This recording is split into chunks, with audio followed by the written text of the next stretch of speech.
नमस्कार दोस्तों, आप सभी का स्वागत है आपके अपने YouTube चैनल ज्ञान स्टडी LMP पर। दोस्तों आज हम लोग इलाहाबाद हाई कोर्ट एग्ज़ाम जो कि आपका 17 और 18 दिसंबर को होने वाला है, ग्रुप सी और ग्रुप डी का एग्ज़ाम है। इसमें दोस्तों आज हम लोग हिंदी को पढ़ने वाले हैं। हिंदी के कुछ इंपॉर्टेंट प्रश्न कराने वाले हैं जो आपको इस एग्ज़ाम में देखने को मिल सकते हैं ये प्रश्न। तो अब आइए दोस्तों हम लोग क्लास शुरू करते हैं। दोस्तों क्लास शुरू करने से पहले अगर आप चैनल पर पहली बार आए हैं तो चैनल को सब्सक्राइब कर लें, साथ में बेल आइकन को अंडर प्रेस कर लें जिससे अगली क्लास की जानकारी आपको मिल सके। अब दोस्तों आइए क्लास को शुरू करते हैं। आज का हमारा पहला प्रश्न है, पृथ्वीराज रासो हिंदी साहित्य के किस काल में लिखा गया? आदिकाल, भक्तिकाल, रीतिकाल, आधुनिक काल। तो दोस्तों इस प्रश्न का सही उत्तर हो जाएगा पृथ्वीराज रासो हिंदी साहित्य के आदिकाल में लिखा गया। इसके रचनाकार चंद बरदाई थे। सही हो जाता है। अगला प्रश्न है, गौ शब्द का वचन पहचानिए। सदा एक वचन, बहुवचन, सदा एक वचन। तो इस प्रश्न का दोस्तों सही उत्तर हो जाएगा गौ शब्द एक वचन है, इसका बहुवचन अगर बनाएं तो गौएं हो जाएगा। तो इस प्रकार दोस्तों हमारा बी ऑप्शन सही हो जाएगा। आइए दोस्तों अगले प्रश्न पर चलते हैं। अगला दोस्तों हमारा प्रश्न है, हिंदी वर्णमाला में व्यंजनों की संख्या है 32, 34, 33, 36। तो दोस्तों हिंदी वर्णमाला में व्यंजनों की संख्या 33 है। इसमें दोस्तों जो कास क च ट प वर्ग होता है इसमें 25 यहाँ पर हो जाएंगे, 4 अंतः स्तः व्यंजन हो जाते हैं और 4 ऊष्म व्यंजन हो जाते हैं। तो 25 वहाँ पे 25 का से पा तक होते हैं वर्ग में और 4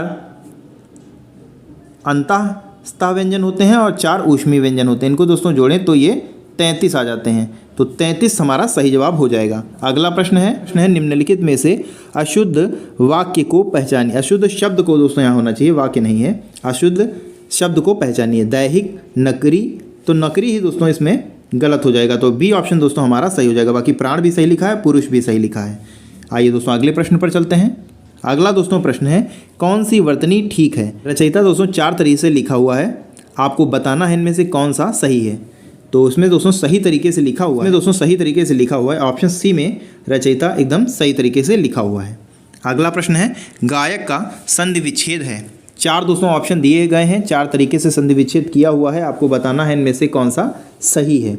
तो गायक का दोस्तों सही संधि विच्छेद हो जाएगा गय प्लस अक, यानी सी ऑप्शन दोस्तों हमारा सही हो जाएगा होगी।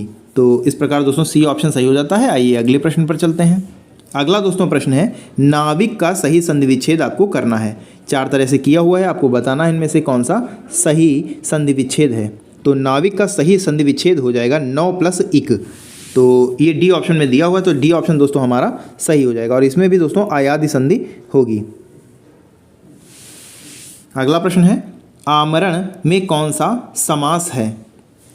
तत्पुरुष समास, अवयवी भाव समास, द्वंद्व समास, द्विगु समास। तो आमरण में अवयवी भाव समास है, तो बी ऑप्शन दोस्तों हमारा सही हो जाएगा। आमरण शब्द का समास विग्रह मरण तक है, जिसमें अवयवी भाव समास है। अवयवी भाव समास का पहला पद अवयव होता है, जिसमें उपसर्ग भी सम्मिलित है। तो बी ऑप्शन सही हो जाता है। आइए दोस्तों अगले प्रश्न पर चलते हैं। अगला दोस्तों हमारा प्रश्न है, निम्नलिखित में से कर्मधारय समास नहीं है। आपको बताना है इनमें से कौन सा शब्द, वो शब्द कौन सा है जो कर्मधारय समास नहीं है।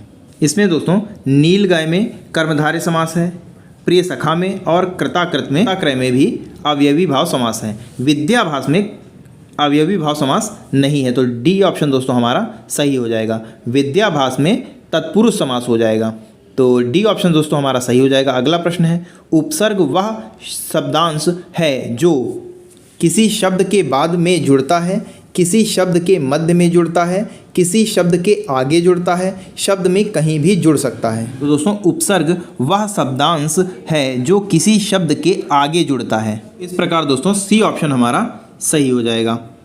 जैसे अक्ष में अगर उसके पहले हम प्रति जोड़ दें तो प्रत्यक्ष हो जाता है, तो इसी प्रकार उपसर्ग दोस्तों किसी शब्द के आगे जुड़ता है, तो सी ऑप्शन सही हो जाता है। आइए दोस्तों अगले प्रश्न पर चलते हैं। अगला दोस्तों प्रश्न है, अलंकार में किस उपसर्ग का प्रयोग है? अल, अल, अलन, अलम। तो अलंकार में दोस्तों अलम उपसर्ग है, उपसर्ग होगा, तो इस प्रकार दोस्तों हमारा डी ऑप्शन सही हो जाएगा। अगला प्रश्न है, प्रत्यय होता है शब्दांश, वाक्यांश, पद्यांश, इनमें से कोई नहीं। तो दोस्तों प्रत्यय शब्दांश होता है, तो ए ऑप्शन दोस्तों हमारा सही हो जाएगा। प्रत्यय आविकारी शब्दांश होते हैं। प्रत्यय शब्द के अंत में जोड़े जाते हैं और उसके अर्थ में विशेषता प्रकट करते हैं। प्रत्यय का अपना कोई अर्थ नहीं होता है, तो ए ऑप्शन सही हो जाता है। आइए दोस्तों अगले प्रश्न पर चलते हैं। अगला दोस्तों प्रश्न है, निम्नलिखित विकल्पों में से तत्सम शब्द का चयन करें। बताना है दोस्तों, 4 शब्द दिए हुए हैं, आपको बताना है इनमें से कौन सा तत्सम शब्द है। तो इसमें दोस्तों बी ऑप्शन हमारा सही हो जाएगा। ये दोस्तों अस तत्सम शब्द है। अगला दोस्तों प्रश्न है, ऐसे शब्द जो संस्कृत और प्राकृत से विकृत होकर हिंदी में आए हैं उन्हें कहते हैं तत्सम, देशज, विदेशज, तद्भव। तो ऐसे शब्दों को दोस्तों तद्भव शब्द कहते हैं। तो ऐसे शब्दों को दोस्तों तद्भव शब्द कहते हैं, तो डी ऑप्शन दोस्तों हमारा सही हो जाएगा। आइए दोस्तों अगले प्रश्न पर चलते हैं। अगला दोस्तों प्रश्न है, निम्नलिखित में से गेहूं शब्द का तत्सम शब्द कौन सा है? गर्द, गोधूम, गो, ग्रंथि। तो दोस्तों गेहूं का तत्सम शब्द हो जाएगा गोधूम हो जाएगा, तो बी ऑप्शन दोस्तों हमारा सही हो जाएगा। अगला प्रश्न है, निम्नलिखित में से संज्ञा शब्द है आप, चलना, आकाश, लंबा। आप दोस्तों सर्वनाम शब्द हो जाता है, चलना क्रिया हो जाता है, चलना क्रिया हो जाता है, और लंबा की अगर बात करें तो ये विशेषण हो जाता है, तो संज्ञा दोस्तों आकाश हो जाएगा, तो सी ऑप्शन दोस्तों हमारा सही हो जाएगा। आइए दोस्तों अगले प्रश्न पर चलते हैं। क्रिया से बनने वाले भाववाचक संज्ञा हैं थकावट, बुराई, आलस्य, बुढ़ापा।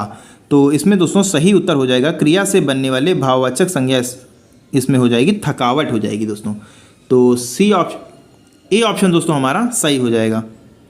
इसके अतिरिक्त घबराहट, चढ़ाई, सजावट, बहाव और दौड़ क्रिया से बनने वाली भाववाचक संज्ञाएं हो जाएंगी। अगला दोस्तों प्रश्न है, उसने पत्र लिखा रेखांकित शब्द का सर्वनाम होगा।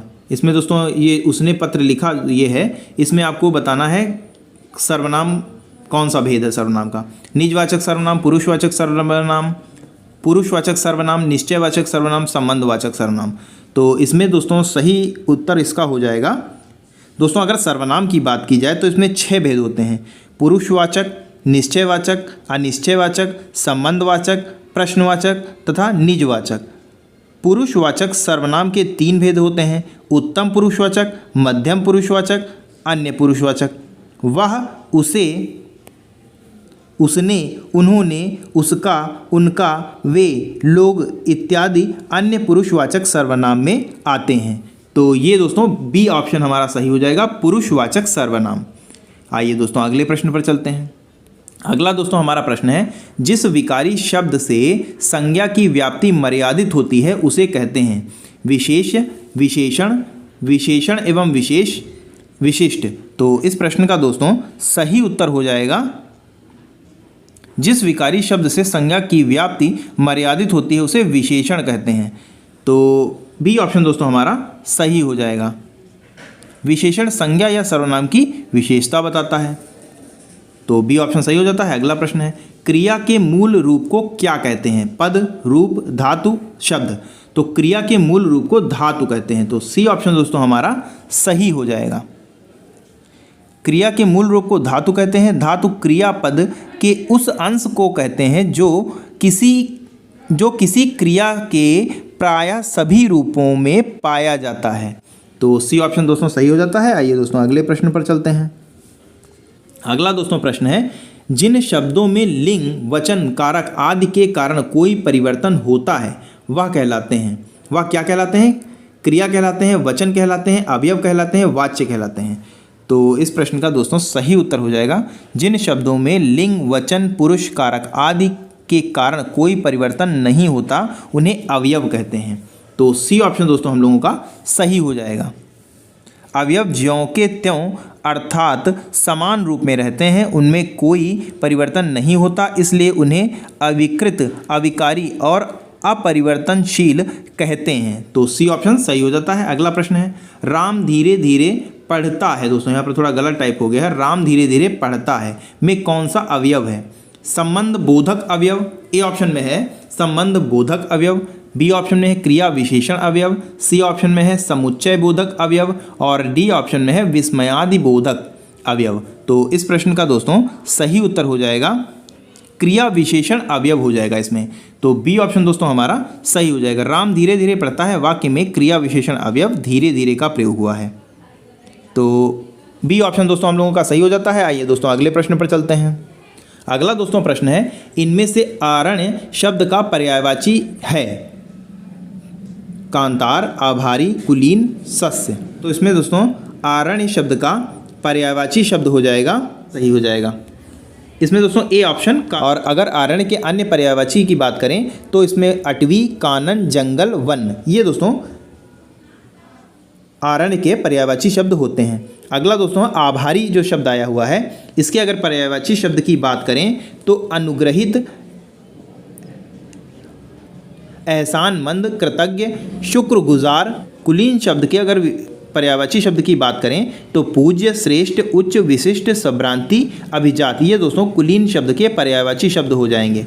ई नंबर का जो हमारा ऑप्शन है सस्य, इसके अगर पर्यायवाची शब्दों की बात की जाए तो अनाज, अन्न, तृण, धान्य, ये दोस्तों सस्य शब्द के पर्यायवाची होंगे। आरण्य का दोस्तों इसमें जो पूछा गया आरण्य का, तो ए ऑप्शन हमारा सही हो जाता है। अगला प्रश्न है कमल का पर्यायवाची दोस्तों इसमें आपको बताना है। तरंगिणी, सरोज, तरंग, मृदंग। तो कमल का पर्यायवाची हो जाएगा सरोज हो जाएगा। बी ऑप्शन दोस्तों हमारा सही हो जाएगा। कमल के अन्य पर्यायवाची शब्दों की अगर हम बात करें तो नलिन, अरविंद, सरोरूह, सतदल इत्यादि दोस्तों ये कमल के अन्य पर्यायवाची हो जाएंगे। तो सरोज ऑप्शन सही, सरोज बी ऑप्शन हमारा सही हो जाता है। आइए दोस्तों अगले प्रश्न पर चलते हैं। अगला दोस्तों प्रश्न है 25 नंबर का प्रश्न है और आज का हमारा अंतिम प्रश्न है। गोद में लड़का, शहर भर में ढिंढोरा।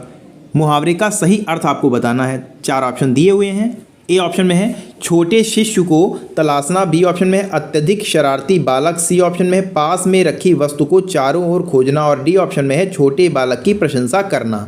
तो इस प्रश्न का दोस्तों सही उत्तर की अगर हम बात करें तो सी ऑप्शन दोस्तों हमारा सही हो जाएगा। तो दोस्तों आज के लिए बस इतना ही। कैसी लगी आज की क्लास कमेंट करके ज़रूर बताएं और अगर आपको क्लास आज की अच्छी लगी हो तो लाइक करें। और दोस्तों अगर अभी तक आपने चैनल को सब्सक्राइब नहीं किया है तो चैनल को सब्सक्राइब कर लें, साथ में बेल आइकन को अंडर प्रेस कर लें जिससे अगली क्लास की जानकारी आपको मिल सके। मिलते हैं अगली क्लास में, तब तक के लिए नमस्कार, जय हिंद, जय भारत।